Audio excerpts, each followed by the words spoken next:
পরিবহন খাতে অরাজকতার মূলে রাজনৈতিক সদিচ্ছার অভাব দেখছেন বিশেষজ্ঞরা। জিম্মি দশায় যাত্রীরা।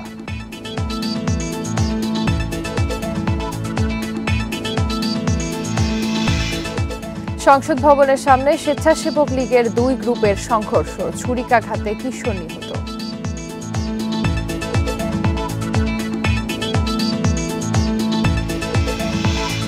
দ্বিতীয় ধাপের উপজেলা নির্বাচনের প্রচার শেষ হচ্ছে আজ। থেমে নেই প্রভাব বিস্তারের অভিযোগ।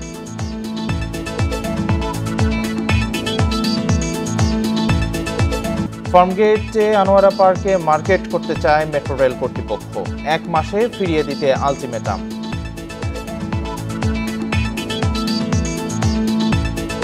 স্বাগত ইন্ডিপেন্ডেন্ট সংবাদে। আপনাদের সাথে আছে আমি রাকিব আহমেদ এবং আমি জান্নাতুল ফেরদৌস রুবা। এতক্ষণ শিরোনাম জানাচ্ছিলাম, এবার বিস্তারিত। রাজধানীর সড়কে যত্রতত্র বাস দাঁড় করানোয় তৈরি হচ্ছে কৃত্রিম যানজট। চালকেরা যাত্রীর অপেক্ষায় আড়াআড়ি করে বাস রাখায় ফাঁকা সড়কেও তৈরি হচ্ছে গাড়ির দীর্ঘ সারি। এছাড়া চালকেরা চুক্তিভিত্তিক বাস চালাতে আগ্রহী হওয়ায় বাড়ছে বেপরোয়া গতির প্রবণতা। যানজট নিয়ন্ত্রণে না থাকলেও নিয়মিত মামলা দেওয়া হচ্ছে দাবি ট্রাফিক পুলিশের। আর বিশেষজ্ঞরা বলছেন, রাজনৈতিক সদিচ্ছার অভাবই পরিবহন খাতে অরাজকতার মূল কারণ।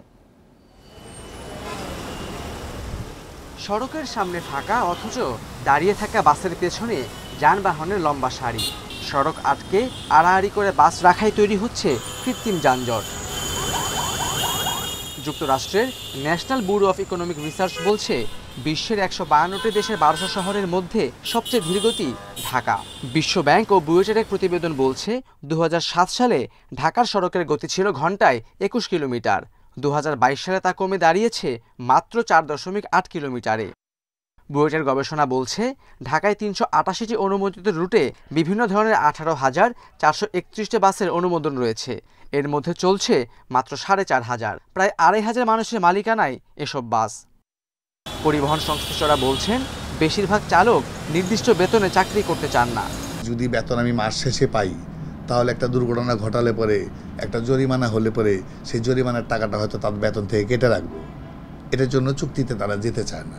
এটা আমরা অনেক চেষ্টা করে দেখেছি এবং এটা আমরা সফল হতে পারি নাই। ট্রাফিক পুলিশ বলছে, গণপরিবহনের বিশৃঙ্খলা বন্ধে পরিবহন সংশ্লিষ্টরা আশ্বাস দিলেও পর্যাপ্ত সহযোগিতা পাওয়া যায় না। এটি আমাদের মাঠ পর্যায়ের সকল ট্রাফিক অফিসারদেরকেই নির্দেশনা দেওয়া আছে এবং তারা প্রতিনিয়তই এই ধরনের সড়কে প্রতিবন্ধকতাকারীদের বিরুদ্ধে নিয়মিত মামলা করছে এবং জরিমানা করছে। যোগাযোগ বিশেষজ্ঞরা বলছেন, যানজট ও বিশৃঙ্খলা থাকলে এর নিয়ন্ত্রণে থাকা ব্যক্তিরা লাভবান হন। তাই জনগণকে পরিবহন খাতের জিম্মি দশা থেকে মুক্ত করতে সংশ্লিষ্টদের আগ্রহ কম। এটা নিয়ন্ত্রণ করতে হবে। বিশেষ করে এই যে দুষ্টু চক্র বা আমি আনহোলি নেক্সাসের কথা বলছি, এটা একটা বিরাট সিন্ডিকেট। এই সিন্ডিকেটের সদস্য শুধুমাত্র পরিবহন মালিক না। এখানে আমি যেটি বলছিলাম যে সরকারি কিছু কর্মকর্তা আছে এবং এমনকি আইন শৃঙ্খলা বাহিনী, প্রশাসনের কিছু অসাধু আমি কর্মকর্তা বলবো, তারাও কিন্তু যুক্ত হয়ে গেছে।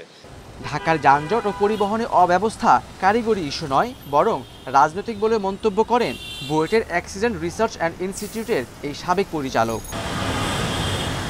Khaled Raihan, independent news, Dhaka. নিয়ম থাকলেও মানছে না কেউ, আবার নিয়ম মানাতে কোনো তৎপরতাও নেই। রাজধানীর সড়কে তাই চলছে নৈরাজ্য। কোনো সিএনজি অটোরিকশাই মিটারে চলে না। দ্বিগুণ বা 3 গুণ টাকা দিয়ে চুক্তিতে চলাচলে বাধ্য হচ্ছেন যাত্রীরা। চালকরা বলছেন, সিএনজি অটোরিকশা মালিকের জমা বেশি। এছাড়াও 2015 সালের নির্ধারিত ভাড়ায় সিএনজি চালানো সম্ভব নয়।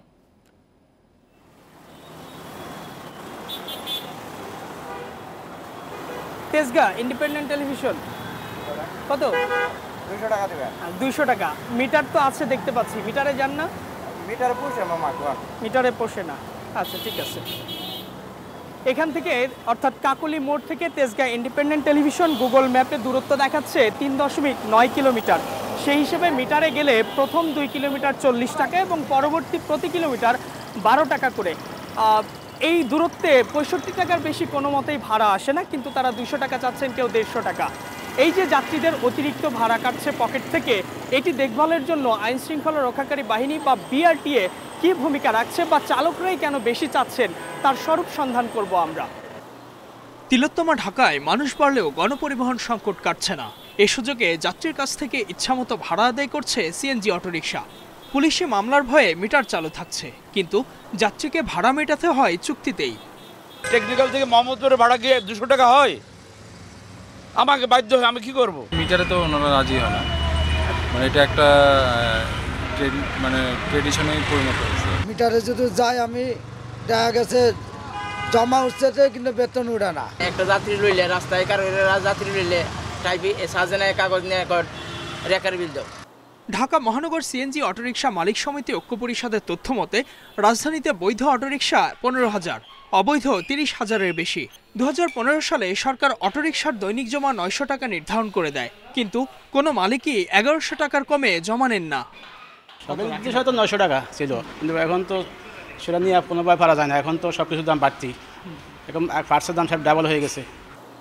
রাজধানীর সড়কে ভাড়া নিয়ে নৈরাজ্য চললেও দেখার যেন কেউ নেই। এ বিষয়ে ট্রাফিক পুলিশ বা বিআরটি এর উত্তরও দায়সারা। তারা কিন্তু হয়তো 1100 টাকা জমা দিচ্ছে, কিন্তু স্বাক্ষর করতেছে 900 টাকার। তাহলে আমার ম্যাজিস্ট্রেট গিয়ে তো ওই রেজিস্টার করে, রেজিস্টার গিয়ে দেখে 900 টাকা, তখন তো তাদের বিরুদ্ধে আসলে অ্যাকশন নেওয়া কঠিন। মিটারের মাধ্যমে সিএনজি পরিচালনার ক্ষেত্রে প্রয়োজন হলে আমরা বাধ্য করব। তবে জনবল সংকটে সড়কে পর্যাপ্ত ভ্রাম্যমাণ আদালত পরিচালনা করা যাচ্ছে না বলেও দাবি করেন BRTA chairman. Ijazur Rahman, independent news, Dhaka. Route permit, fitness certificate বা চালকের লাইসেন্স ছাড়াই রাজধানীতে দাপিয়ে বেড়াচ্ছে হিউম্যান হলার বা লেগুনা। অন্তত 2 বছর ধরে রুট পারমিট দিচ্ছে না বিআরটিএ, করছে না নবায়নও। পুলিশ ও বিআরটিএর কর্মকর্তা কর্মচারীদের ম্যানেজ করে এসব যানবাহন চলছে বলে অভিযোগ রয়েছে। হিউম্যান হলারের নামে রাজধানীর 14টি রুটে চলে এমন লক্কর ঝক্কর অন্তত 900 গাড়ি। এমন গাড়ির নতুন পারমিট দেওয়া হয় না 2 বছর ধরে, বন্ধ নবায়নও। ফলে কত গাড়ি চলে তার হিসেব জানে না কেউ। আপনি এক কাজ করেন, কালকে আসেন, আমরা সব কাগজ মালিক সমিতিতে রাখি। না, মালিক সমিতির অফিসটা কোথায়? ভাই অফিস নেই, আগে অফিস ছিল। ফিটনেসিন এসব গাড়ির মালিকরা বেশি ভাড়ার লোভে বাড়তি সিট বসিয়ে তুলছেন বেশি যাত্রী। 10 সিটের গাড়িতে নেওয়া হচ্ছে 15 জন পর্যন্ত। করোনার সময় অর্ধেক যাত্রী নেয়ার নিয়ম করলে 15 টাকার ভাড়া 20 টাকা করা হয়। করোনার ভয়াবহতা শেষ হওয়ার প্রায় 3 বছর পরও বাড়তি ভাড়াই নেওয়া হচ্ছে। সব লাইসেন্স মালিক সমিতির কাছে থাকে। মালিক সমিতির কাছে থাকে, আপনার কাছে থাকে না কেন? আমাদের রাখা হয় না, একটা চেক পড়ে না। 1 নম্বর 2 নম্বর সাথে রাখলে বৃষ্টি বদলে দিয়ে আমরা বেশিরভাগ হারাই লাই। আনুষ্ঠানিক লাইসেন্স না থাকলেও এসব গাড়ি চালকদের দাবি ওস্তাদের কাছে শিখেই দক্ষ হয়েছে তারা। আপনাদের গাড়ির ফিটনেস আছে? ফিটনেস আছে, গাড়ির ফিটনেস আছে? হ্যাঁ আছে অবশ্যই। কোথায়? মালিক সমিতির। স্যার আমরা রেকারদার চলে হন, আমাদের প্রশাসনের লোক রেকার চালায় সব প্রতিদিন করে ছাড় 4-5টার মতো করে। গাড়ি প্রতি দিনে 600 থেকে 1200 টাকা পর্যন্ত চাঁদা দিয়ে এইসব গাড়ি চলে বলে অভিযোগ রয়েছে। লাইন খরচের নাম দিয়ে চাঁদা তোলেন রাজনৈতিক নেতাকর্মীরা। চাঁদাবাজি যেই হোক না কেন, যারাই চাঁদাবাজি করুক না কেন, কেউই আইনের ঊর্ধ্বে নয়। তো এই ধরনের কোনো সুনির্দিষ্ট অভিযোগ আসলে অবশ্যই আমরা সেই ব্যাপারে আইন প্রয়োগ করে থাকি। কিভাবে এসব অবৈধ যানবাহন চলছে তা জানে না বিআরটিএ। এগুলো বন্ধে নেই তেমন উদ্যোগও। ট্যাক্স টোকেন থাকতে হবে, রুট পারমিট থাকতে হবে। এই গাড়িগুলো এই কাগজপত্র নিয়ে যে সমস্ত গাড়ি চলে সেই গাড়িগুলোই বৈধ। এর বাইরে যে সমস্ত গাড়ির এই কাগজপত্রের বাইরে যদি কোনো কাগজপত্র না থাকে তাহলে সেই গাড়িগুলো চলাচল করতে পারবে না। রিকশায় 80 থেকে 100 টাকার গন্তব্যে যেতে লেগুনায় লাগে 20 টাকা। তাই বাধ্য হয়ে এই যানবাহনে ওঠেন অনেকেই। Arafatur Rahman, independent news, Dhaka. রাজধানীর মানিক মে এভিনিউয়ে মেহেদি হাসান নামে এক তরুণ নিহত হয়েছেন। প্রধানমন্ত্রী শেখ হাসিনার স্বদেশ প্রত্যাবর্তন দিবসের শোভাযাত্রা শেষে সংসদ ভবনের সামনের সড়কে সংঘর্ষে জড়ায় স্বেচ্ছাসেবক লীগের 2 গ্রুপ। এ সময় ছুরিকাঘাতে গুরুতর আহত হয় মেহেদি। তাকে সোহরাওয়ার্দী হাসপাতালে নেওয়া হলে চিকিৎসক মৃত ঘোষণা করেন। শেরেবাংলা নগর থানা স্বেচ্ছাসেবক লীগের নেতাকর্মীরা এই খুনে জড়িত বলে অভিযোগ স্বজন ও প্রত্যক্ষদর্শীদের। খালি হয়েছে মায়ের বুক, বাবা হারিয়েছেন বড় ছেলে। রাজনৈতিক কর্মসূচিতে সন্তান হারালেন এই বাবা মা। ছেলেকে নিয়ে যে স্বপ্ন ছিল তার পূরণ হলো না বাবার। তার দাবি খুনিদের বিচার। আমি প্রধানমন্ত্রীর কাছে বিচার চাই, এরকম সন্তান যদি কাউরে আর এইভাবে না হারাইতে হয়। এই কেমন রাজনীতি, এই কেমন দুনিয়া, এই কেমন নীতি। সদ্য মাধ্যমিক পাশ করা মেহেদী হাসান ভাটারার নুরেরচালা এলাকার বাসিন্দা। তার মামা জানান, শনিবার শোভাযাত্রা শেষে নেতাকর্মীরা হেঁটে মানিক মিয়া এভিনিউ পার হচ্ছিলেন। এ সময় পিকআপ ভ্যানে ছিল শেরেবাংলা নগর থানা স্বেচ্ছাসেবক লীগের নেতাকর্মীরা। তাদের গাড়ি থামিয়ে দিলে শুরু হয় বাকবিতণ্ডা। এক পর্যায়ে ছুরিকাঘাত করা হয় মেহেদীকে। মানে আমাদের সামনে যারা ছিল ওনারা বলতেছে যে একটু দাঁড়াও, আমরা রাস্তাটা পার হই। ওনারা বলতেছে না না রাস্তা পার নিয়ে যাবে না, ওদের উপরে দেয়, ড্রাইভার বলতে ওদের উপর দিয়ে গাড়ি নিয়ে যাও। ওদের নেতৃত্বে ছিল জাকিরের নেতৃত্বে আপনার ওরা আয়সা অতর্কিতভাবে আমাদের উপরে হামলাগুলো করে। ওদের মধ্যে দুইজনের হাতে চাকু ছিল। আমরা সবাই ছবি এবং নাম টাম শনাক্ত করে আমরা প্রশাসনের কাছে দিয়েছি। ভাটারা এলাকার ৩৯ ওয়ার্ড কাউন্সিলর জানান, নিহতের মা, মামাসহ অনেক স্বজনই স্থানীয় আওয়ামী লীগের অঙ্গ সংগঠনের সাথে জড়িত। দলের মিছিল মিটিংয়ে সরব ছিল নিহত কিশোর। ওরা হচ্ছে ভাটারা আর ওরা হচ্ছে শেরেবাংলা নগর। ওদের পিকআপটা হচ্ছে যাওয়ার সময় এই বাচ্চা দলের পিকআপটা থামাইলো কেন? এ ব্যাপারে মধ্যরাত পর্যন্ত পুলিশ কিছুই বলতে চায়নি। আল আমিন হক অহন, ইন্ডিপেন্ডেন্ট নিউজ, ঢাকা। নির্বাচনের পর বিএনপির ওপর কোনো দমন পীড়ন হয়নি বলে মন্তব্য করেছেন আওয়ামী লীগের সাধারণ সম্পাদক ওবায়দুল কাদের। যুক্তরাষ্ট্রে আন্দোলনকারীদের সাথে যে ব্যবহার করা হচ্ছে তেমন আচরণও তাদের সাথে করা হয়নি। শনিবার সকালে রাজধানীর ধানমন্ডিতে আওয়ামী লীগ সভাপতির রাজনৈতিক কার্যালয়ে সংবাদ সম্মেলনে এসব কথা বলেন ওবায়দুল কাদের।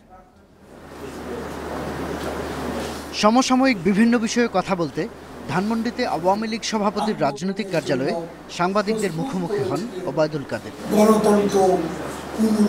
দেশে গণতন্ত্রের কোনো সংকট নেই মন্তব্য করে আওয়ামী লীগের সাধারণ সম্পাদক বলেন, পৃথিবীর অনেক দেশের থেকে বাংলাদেশের গণতন্ত্রের অবস্থা ভালো।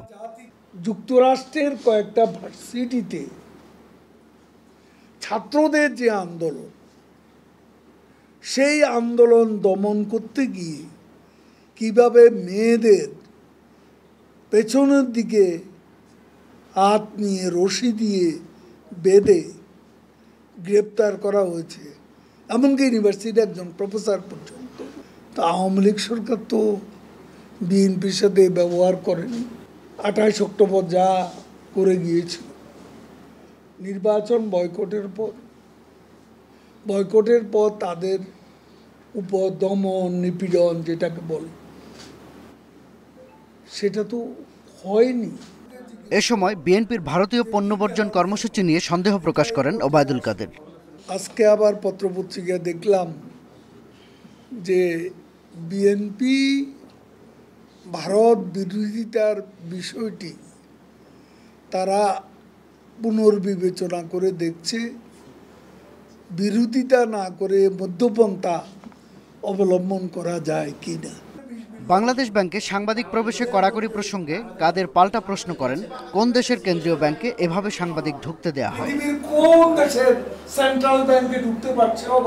শাহাদাত স্বপন, ইন্ডিপেন্ডেন্ট নিউজ, ঢাকা।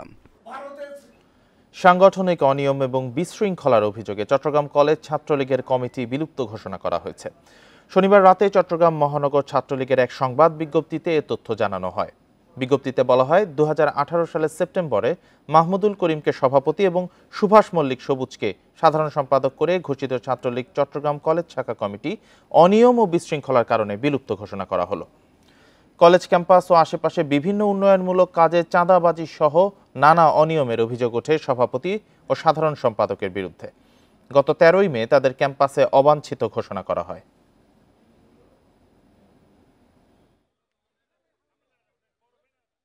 উপজেলা পরিষদ নির্বাচনে নিজের ভাইকে জয়ী করতে প্রভাব বিস্তারের অভিযোগ উঠেছে ঢাকা রেঞ্জের ডিআইজি সৈয়দ নুরুল ইসলামের বিরুদ্ধে।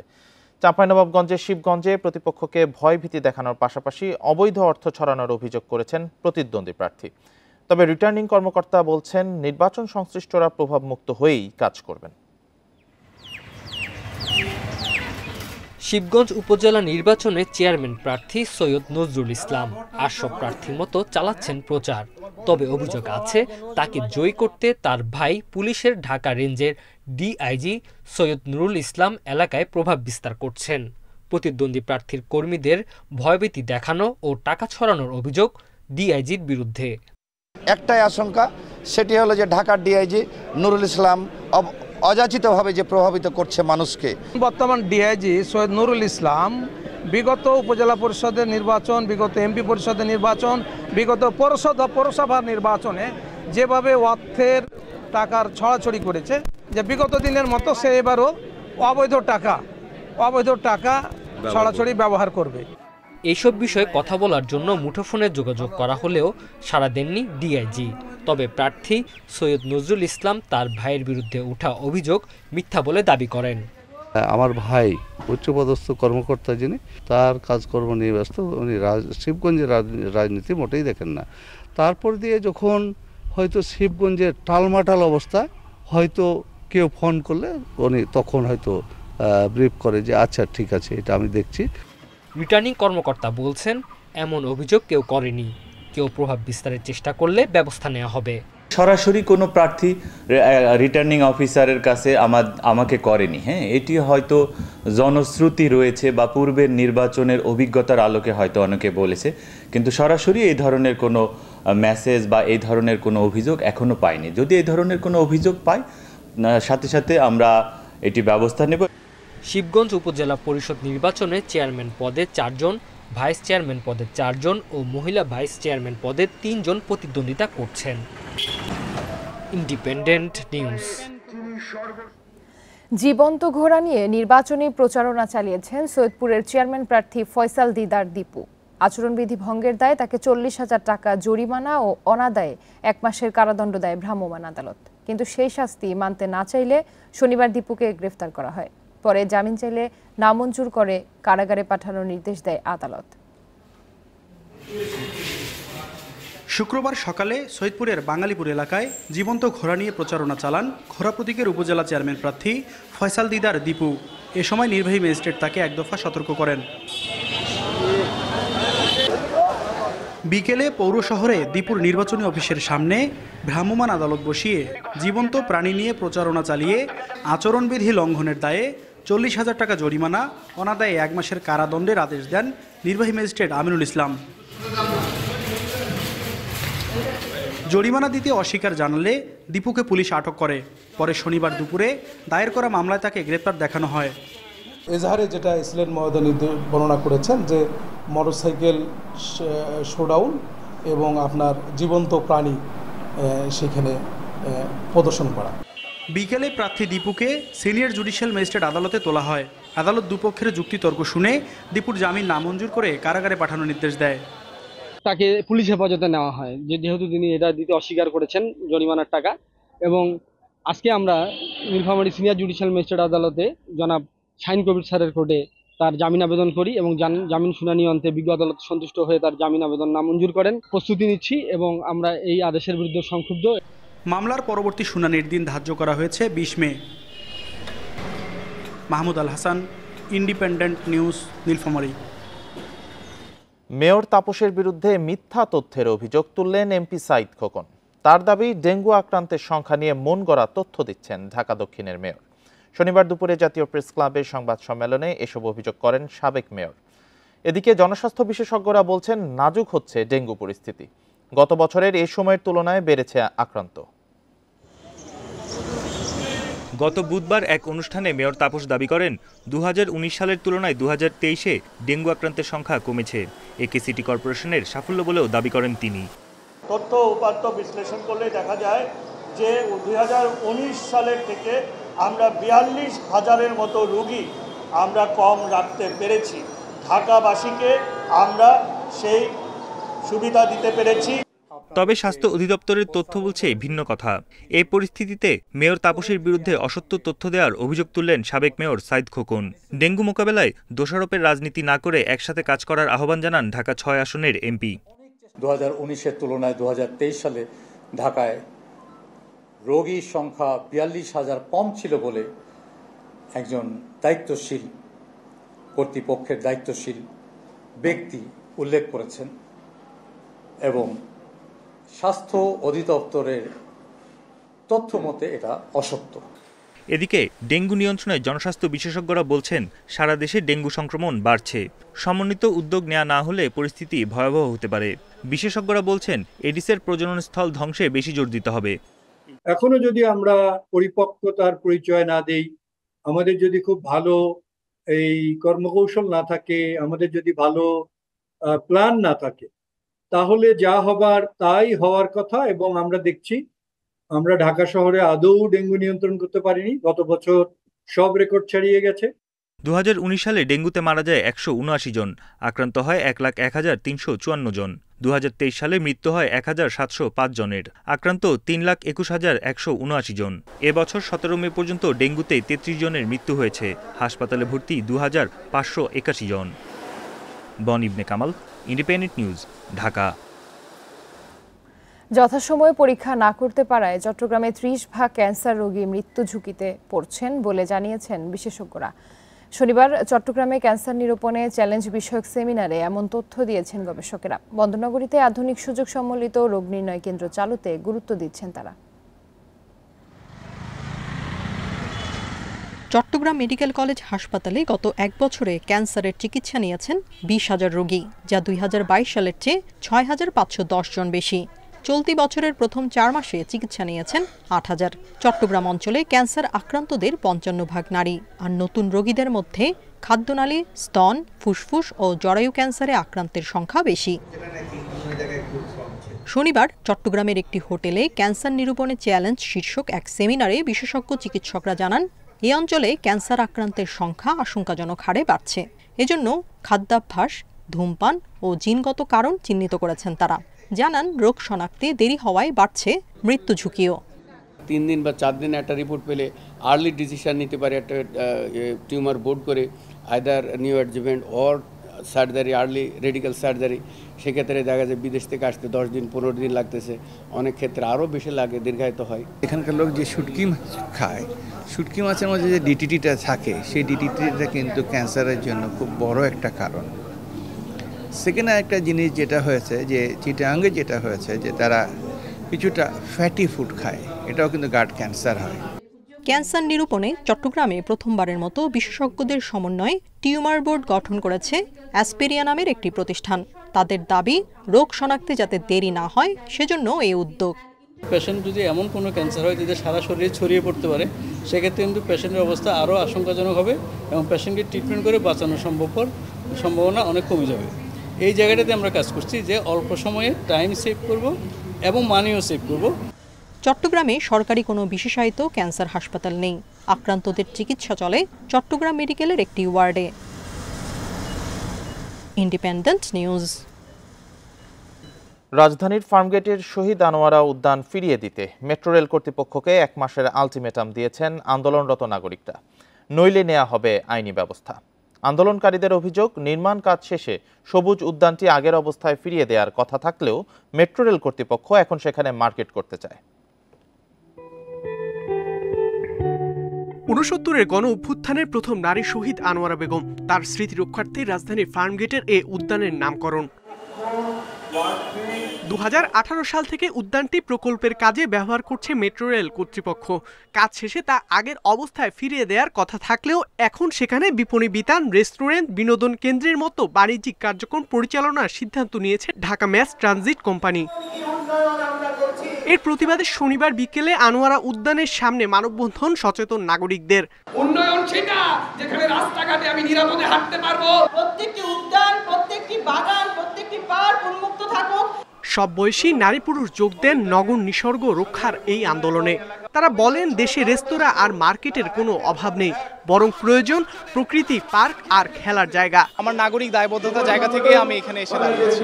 এই প্রাণ এবং প্রকৃতির জন্য বাংলাদেশের জনগণ এখন সোচ্চার। ডিএনসিসি যদি চায়, যদি এখন আমাদের রাজনৈতিক যারা পাওয়ার আছে ওরা যদি চায়, কোনো কারণই নাই যে এটাকে ফেরত আনা যাবে না।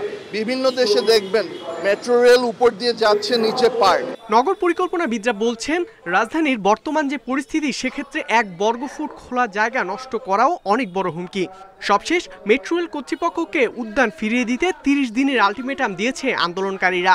20-25 বছর আগেও 20 ভাগের মতো সবুজ এলাকা ছিল, এখন কমতে কমতে এটা 7-8 ভাগে নেমে এসেছে। এই জন্যই প্রতিটি স্কোয়ার ফিট সবুজ রক্ষা করতে হবে, এই জন্য এই 7-8 ভাগকে আমরা অন্তত 10-15 ভাগ নিতে পারি। আগামী 30 দিনের মধ্যে যদি এই উদ্যান ফেরত না দেন, আমরা এখানে অবস্থান কর্মসূচি এবং ঘেরাও দিব এবং আমরা আপনাদের বিরুদ্ধে আইনি ব্যবস্থা নিব। এর আগে গেল বছরের অক্টোবরে ফার্মগেটে পুনর্নির্মিত ওভারব্রিজ উদ্বোধনের সময় এই উদ্যান আগের অবস্থায় ফিরিয়ে দেওয়ার আশ্বাস দিয়েছিলেন স্বরাষ্ট্রমন্ত্রী ও ঢাকা উত্তরের মেয়র। ইকরামুল কবির, ইন্ডিপেন্ডেন্ট নিউজ, ঢাকা।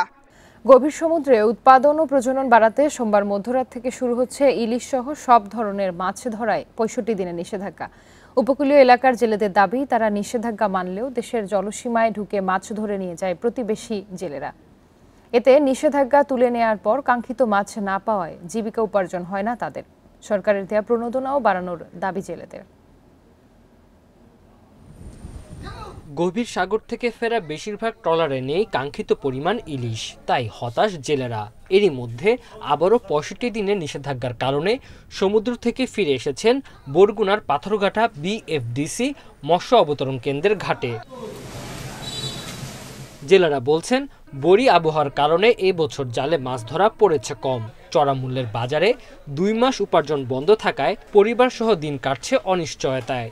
তাদের অভিযোগ, জনপ্রতিনিধিদের স্বজনপ্রীতির কারণে সহায়তার চাল পাচ্ছেন না প্রকৃত জেলেরা। নগদ অর্থ সহায়তার দাবি তাদের। চাউলের সাথে কিছু টাকা পয়সার দরকার, কইছি বলতেন, খালি চাউল খাইতে বাঁচাবে না। নিষেধাজ্ঞার সময় নিবন্ধিত জেলেদের 86 কেজি করে প্রণোদনার চাল দেওয়ার কথা জানান মৎস্য কর্মকর্তা। এই সময়ে সমুদ্রগামী যে জেলে ভাইয়েরা আছেন, আমাদের বরগুনা জেলেদের সংখ্যা 27,250 জন। তাদের প্রত্যেকেই আমরা 86 কেজি করে চাল সাহায্য দিব, যাতে তারা এই নিষিদ্ধকালীন সময়ে সার্ভাইভ করতে পারে। দীর্ঘদিন ধরে বৃষ্টির দেখা নেই উপকূলীয় এলাকা কুয়াকাটায়। জেলেদের অভিযোগ, প্রতিবেশী দেশের জেলেদের মাছ ধরা অব্যাহত থাকায় সমুদ্র থেকে খালি হাতে ফিরতে হচ্ছে তাদের। ভারতালারা মাছ অনেক ধরে নিয়ে যায়, আমরা পরবর্তী নামে আমরা মাছ পাই না। ভারতের লাগে এই অবরোধটা আমাদের মিলে দেয়, তা আমরা একটু বাঁচতে পারবো। এই বিষয়ে নৌবাহিনী ও কোস্টগার্ডের সাথে সমন্বয়ের মাধ্যমে কাজ করছে মৎস্য বিভাগ। কোস্টগার্ড প্লাস নৌ পুলিশ এবং আমাদের যে বানৌজা শেরেবাংলা ঘাঁটি নৌবাহিনীর সাথেও আমাদের কথা হয়েছে। তারা আমাদেরকে আশ্বস্ত করছে যে তাদের টহল বঙ্গোপসাগরে তাদের টহল বজায় থাকবে। তো আশা করতেছি যে আমাদের এই টহল কার্যক্রম বজায় থাকার মাধ্যমে পার্শ্ববর্তী দেশের জেলেরা এখানে মাছ ধরতে পারবে না। নোয়াখালীতে 65 দিন সব ধরনের মাছ ধরা বন্ধ রাখতে মৎস্যজীবীদের প্রণোদনা সহ নানা পদক্ষেপ নিয়েছে প্রশাসন। Tanzil Hasnat, independent news. এ নিয়ে আরো জানাতে কুয়াকাটা থেকে যুক্ত হচ্ছেন সহকর্মী ফরিদ উদ্দিন আক্তার। ফরিদ, বাংলাদেশের জেলেরা মাছ ধরা বন্ধ রাখলেও প্রতিবেশী দেশের জেলেদের মাছ ধরার অভিযোগ কিন্তু আছে। এই অবস্থায় নিষেধাজ্ঞার সুফল পাওয়া যাবে কিনা, আর এ বিষয়ে মৎস্য বিভাগের কি ব্যাখ্যা রয়েছে?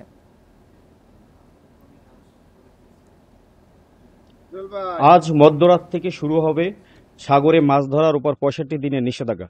যে সকল ট্রলার গভীর সমুদ্র বন্দরে ছিল, অধিকাংশ ট্রলার কিন্তু ঘাটে এসে পৌঁছেছে। যে ট্রলার সাগরে আছে তাও কিন্তু সন্ধ্যার মধ্যে ঘাটে এসে পৌঁছে যাবে। মূলত মাছের প্রজননের জন্য প্রতি বছর 20 মে থেকে 23 জুলাই পর্যন্ত মাছ ধরার উপর নিষেধাজ্ঞা আরোপ করে সরকার। তবে যে সকল জেলেরা ঘাটে এসে পৌঁছেছেন তারা বলেছেন অধিকাংশ প্রজাতি মাছের প্রজনন এখনো সময় হয়নি, মাছের ডিম ছাড়তে এখনো 1 থেকে 1.5 মাস বাকি। আরেকটি বিষয় আপনাকে জানিয়ে রাখি, এই পুরো বছর জুড়ে কিন্তু সাগরে জেলেরা কাঙ্ক্ষিত মাছ পাননি। তার উপর এই 65 দিনের নিষেধাজ্ঞা জেলেদের মরার উপর খড়ার গা হয়ে দাঁড়িয়েছে। তারপরও জেলেদের সরকারের এই আইন মেনে মাছ শিকার বিরত থাকতে মহিপুর, আলিপুর, প্রত্যাশ্রয়, শিববাড়িয়া নদীতে এসে ট্রলার ঘাট নোঙর করেছে। জেলেরা প্রতি বছর আমাদের কাছে দাবি জানিয়েছেন এই নিষেধাজ্ঞার সময় পার্শ্ববর্তী দেশের জেলেরা বাংলাদেশের জল সীমা অনুপ্রবেশ করে মাছ শিকার করে নিয়ে যায়, যার পরিপ্রেক্ষিতে এই 65 দিনের পরও মাছ শিকার করতে গিয়ে অনেকটা খালি হাতে ফেরেন জেলেরা। তাই তারা এই অবরোধের সময় সাগরে প্রশাসনের টহল বাড়ানোর দাবি জানিয়েছেন। আরেকটি বিষয় আপনাকে জানিয়ে রাখি, পটুয়াখালীর কলাপাড়া উপজেলায় 18,305 জন জেলে রয়েছেন। সকল জেলেই প্রত্যেককে সরকারি প্রণোদনা হিসাবে 86 কেজি করে চাল দেওয়া হয়। তার তবে জেলেরা বলেছেন 86 কেজি অপ্রতুল্য। তারা এই প্রণোদনার পরিমাণ বাড়ানোর দাবি জানিয়েছেন। জেলেদের দাবির বিষয়ে আমার সাথে কথা হয়েছে উপজেলা সিনিয়র মৎস্য কর্মকর্তা অপু সাহার সাথে। তিনি যেটা জানিয়েছেন, জেলেদের দাবিগুলো ঊর্ধ্বতন কর্তৃপক্ষকে অবহিত করেছেন। জেলেদের সমস্যা সমাধানে কাজ করছে মৎস্য বিভাগ। এছাড়া এই 65 দিনের অবরোধ শতভাগ সফল করার জন্য তারা সকল ধরনের প্রস্তুতি নিয়ে রেখেছেন। এই ছিল আমার কাছে মহিপুর বন্দর মৎস্য বন্দর থেকে সর্বশেষ। কুয়াকাটা থেকে মাছ ধরা নিষেধাজ্ঞার বিষয়ে জানাচ্ছিলেন সহকর্মী ফরিদ উদ্দিন আক্তার। দেশে মূল্যস্ফীতি নিয়ন্ত্রণই এখন বড় চ্যালেঞ্জ। এজন্য সরকার নানামুখী পদক্ষেপ নিলেও তা কাজে আসছে না বলে মনে করছেন অর্থনীতিবিদরা। শনিবার অর্থনীতি সমিতির দ্বিবার্ষিক সম্মেলনের শেষ দিনের আলোচনায় এসব কথা উঠে আসে। এ সময় ব্যাংক খাতের খেলাপি ঋণ কমিয়ে আনতে বড় ধরনের নীতি সংস্কারের পরামর্শ দেন তারা। দীর্ঘদিন ধরেই বাড়তি ডলারের দাম। সম্প্রতি 1 লাফে 60 টাকা বাড়িয়ে এর দর 117 টাকা নির্ধারণ করেছে বাংলাদেশ ব্যাংক। পাশাপাশি বাজার ভিত্তিক করায় ঋণের সুদ আরও বেড়ে যাওয়ার আশঙ্কা করা হচ্ছে। এতে বাড়বে আমদানি ব্যয় ও পণ্যের দাম। বিবিএসের সবশেষ হিসেবে খাদ্য মূল্যস্ফীতি ছাড়িয়েছে 10%, যাতে চাপে আছেন ভোক্তারা। মূল্যস্ফীতি নিয়ন্ত্রণে বিভিন্ন নীতি নির্ধারণের সিদ্ধান্ত নিচ্ছে বাংলাদেশ ব্যাংক। যদিও অর্থনীতিবিদরা বলছেন এর সুফল পাচ্ছেন না সাধারণ জনগণ। তাই দীর্ঘমেয়াদী নীতি গ্রহণের মাধ্যমে জনবান্ধব সিদ্ধান্ত নেওয়ার পরামর্শ দেন তারা। সমস্ত কিছু তো আপনি মার্কেটের উপরে ছাড়তে পারেন না। যেমন ডলারকে আপনি মার্কেটাইজ করে দিচ্ছেন, ইন্টারেস্ট রেটকে মার্কেটাইজ করে দিচ্ছেন, টোটাল ইকোনমি তো 50%-এর বেশি মানিটাইজেশনই না। তো এইটি যদি এখন একেবারে সব কিছু মার্কেটের উপর করে ছেড়ে দেন ওদেরকে খুশি করার জন্য, তো সেখানে তো আলটিমেটলি তো মানে সাধারণ মানুষ তো মানে অতটা বেনিফিটেড হবে না। এ সময় করযোগ্য মানুষের কাছ থেকে পর্যাপ্ত রাজস্ব আদায়ের তাগিদ দেন আলোচকরা। তাদের মতে কর ব্যবস্থা আধুনিকায়ন করা গেলে আদায়ের পরিমাণ আরও বাড়বে। ট্যাক্স রেট কমায়ও 3 গুণ করা সম্ভব, 3 গুণ বৃদ্ধি করা সম্ভব বর্তমান সাইজ থেকে। এখন যেটা আছে কত 8 লাখ কোটি, 3 গুণ হলে 24 লক্ষ কোটি টাকার বাজেট আগামী 5 বছরের মাথায় দেওয়া সম্ভব। কিন্তু সেটা জন্য যে মেশিনারি, সেই মেশিনারি আমাদের এখানে অ্যানালগ সিস্টেম ভিতরে আপনি এটা দিচ্ছেন না। আলোচনায় উঠে আসে ডলার সংকট কমাতে রপ্তানি বাড়ানোর বিকল্প নেই। পাশাপাশি পর্যাপ্ত সহযোগিতা ও প্রশিক্ষণের মাধ্যমে প্রবাসী আয় বাড়ানোর তাগিদ দেন অর্থনীতিবিদরা।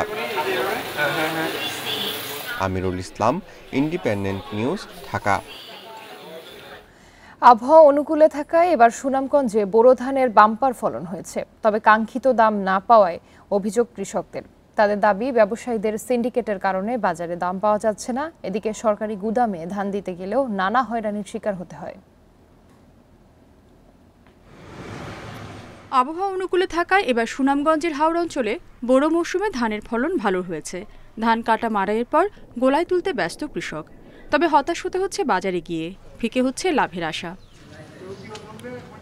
সরকার কৃষকের কাছে যেখানে 1280 টাকা মনে ধান কিনছে, সেখানে পাইকাররা 800 থেকে 900 টাকার বেশি দিতে নারাজ। এবছর সুনামগঞ্জ থেকে 29,811 টন ধান সংগ্রহ করবে সরকার। তবে আবেদন করেছেন অনেক বেশি সংখ্যক কৃষক। সবাই সরকারি গুদামে ধান বিক্রির সুযোগ না পাওয়ায় কম দামে বিক্রি করতে হচ্ছে পাইকার ফুরিয়াদের কাছে। আমরা তো লয়ে গেলে গুদামো ধান লাগতো না, 25 কেজি বানাইলে এক মনে আবার গুড় দেওয়ান লাগবো হারে নেওয়া নাই। তারা 2-4 মিল যারা আছে এরা তো একই জুট, এরা তো এক জুটেই লো মাল তো আর আপনার একজন এক রেট এলো না। আমরা লোন লাগে কি লাগে, পয়সা নাই, কামলা মনে আছে, খরচ দেওয়ান লাগে, এই কারণে ধান বেচন লাগে। জেলা খাদ্য নিয়ন্ত্রক জানিয়েছেন, সরকারি গুদামে ধান বিক্রির আবেদন বেশি হলেও প্রকৃত কৃষকরাই সুযোগ পাবেন। আমরা সফল হতে পারবো, এই নিবন্ধন থেকে বোঝা যাচ্ছে। এবং আমাদের যে প্রয়োজন তার চেয়ে অনেক বেশি আবেদন পড়েছে এবং আরও সময় আছে। আমরা সেই আবেদন পেয়ে লটারি কার্যক্রমগুলি সম্পন্ন করতে পেরে কৃষকদেরকে আমরা সরকারের প্রতি কেজি ধান 32 টাকা মূল্য আমরা দিতে পারবো ইনশাআল্লাহ। এদিকে ধান বিক্রিতে মধ্যস্বত্বভোগী পাওয়া গেলে ব্যবস্থা নেওয়ার কথা জানিয়েছেন জেলা প্রশাসক। কোনো রকম মধ্যস্বত্বভোগীর দ্বারা যেন কৃষকরা হয়রানির শিকার না হয় বা প্রতারিত না হয়, এই জন্য আমরা প্রচারণা অব্যাহত রেখেছি। এই ধরনের কোনো অভিযোগ পেলে আমরা আইন অনুযায়ী কঠোর ব্যবস্থা গ্রহণ করব। সুনামগঞ্জে এবার বোরো মৌসুমে 2,23,407 হেক্টর জমিতে ধানের আবাদ হয়েছে। উৎপাদনের লক্ষ্যমাত্রা 13 লাখ মেট্রিক টন, যার বাজার মূল্য 4,000 কোটি টাকারও বেশি। Independent news. এ নিয়ে আলোচনাতে সুনামগঞ্জ থেকে যুক্ত হচ্ছেন সহকর্মী জাকির হোসেন। জাকির, 800 থেকে 900 টাকায় ধান বিক্রি করতে হচ্ছে কৃষকদের। কত দাম হলে উপযুক্ত মনে করছেন কৃষকেরা?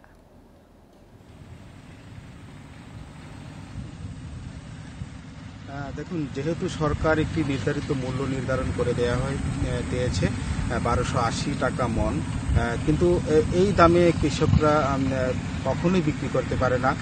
শুধু এই বছর নয়, কখনোই কিন্তু কৃষকরা যে সরকারের যে ন্যায্য মূল্য, সেই মূল্যে কিন্তু সরকারি গুদামে ধান দিতে পারে না। কারণ আমরা দেখেছি যখন ধান কাটা শুরু হয়, ধান কাটা এবং শুকানো শুরু হয়, তখন কিন্তু মানে ধান কেনা শুরু হয়নি, বাধ্য হয়ে কিন্তু কৃষকরা একেবারে কম মূল্যে ধান বিক্রি করতে হয়, যা উৎপাদনের চেয়ে উৎপাদন খরচ যেটা আসে সেটাও কিন্তু অনেক সময় আমরা দেখেছি আসে না। এর কারণ হিসেবে দেখা গেছে, কারণ এখন বর্তমানে শ্রমিক বাজারের মূল্য কিন্তু অনেক বেশি।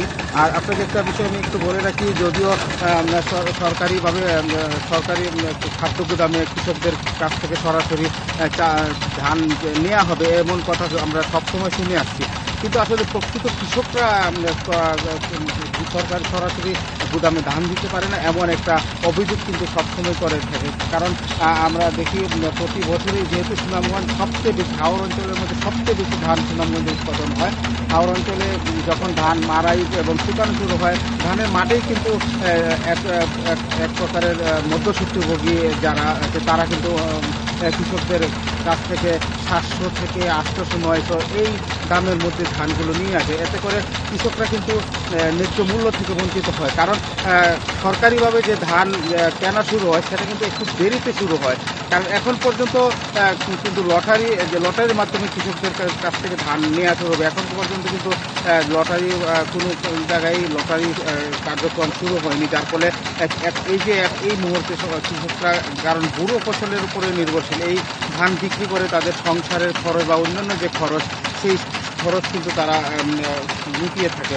আর এছাড়া আপনি এখন নিশ্চয়ই দেখতে পাচ্ছেন, এখনও কিন্তু সুনামগঞ্জে বিচ্ছিন্নভাবে অনেক জমিতে ধান কিন্তু কাটার বাকি আছে। তো সার্বিকভাবে আমরা বলতে পারি, যদি সরকার মাঠ থেকে সরাসরি কৃষকদের কাছ থেকে ধান কিনে, তাহলেই কৃষকরা ন্যায্য মূল্য পাবে।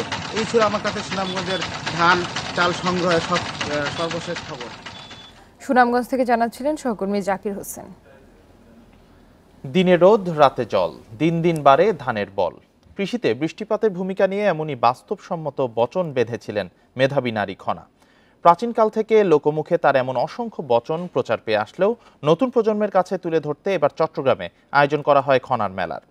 খনার বচনের তাৎপর্য তুলে ধরে তা পাঠ্যপুস্তকে স্থান দেয়া তাগিদ দেন মেলার উদ্যোক্তারা।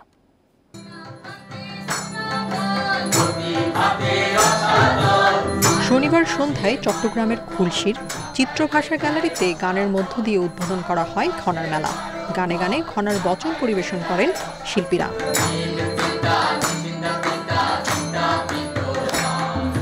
পরে এ বিষয়ে আলোচনায় অংশ নেন শিল্পী কফিল আহমেদ। আলোচনা শেষে চলে প্রশ্নোত্তর পর্ব, যা মুগ্ধতা ছড়ায় দর্শক শ্রোতাদের মাঝে। আমরা খনার ডাক, খনার বচন, এগুলো কিন্তু আজকের দিনেও খুবই প্রাসঙ্গিক, বিশেষ করে বাংলাদেশের যেহেতু একটা বিশাল একটা অংশ কৃষিভিত্তিক সমাজ। যখন নারীবাদ সম্পর্কে আমাদের একটু ধারণা হয়, তখন খনার জীবকর্তনের সঙ্গে নারীবাদের একটা সম্পৃক্ততা পাওয়ার পরে সচেতন নারী হিসেবে খুব স্বাভাবিক খনার প্রতি একটা পক্ষপাতিত্ব আমাদের আছে। আবহাওয়া, ফসলের যত্ন, কৃষিতত্ত্ব সহ নানা বিষয়ে জ্ঞানের পরিবাহক ছিলেন মেধাবী নারী খনা। প্রবাদ প্রবচনের মাধ্যমে সমাজের নানা অসঙ্গতি নিয়ে কথা বলেছেন তিনি। তরুণদের মধ্যে তার জ্ঞান ছড়িয়ে দিতেই মেলার আয়োজন, বলছেন উদ্যোক্তারা। একটা মেলবন্ধন যদি আমরা করতে পারি খনাকে নিয়ে, খনার বিভিন্ন লজিকগুলো নিয়ে, তাহলে আমার মনে হয় আমরা একটা জায়গায় পৌঁছতে পারি এবং ডেভেলপমেন্ট হবে, এটা আমি আশা করি। খনার বচন বিখ্যাত হলেও তার জীবন সম্পর্কে তেমন কিছুই জানা যায়নি। পাঠ্যপুস্তকে তার বচন ও এ সংক্রান্ত গবেষণা তুলে ধরার দাবি জানানো হয় মেলায়।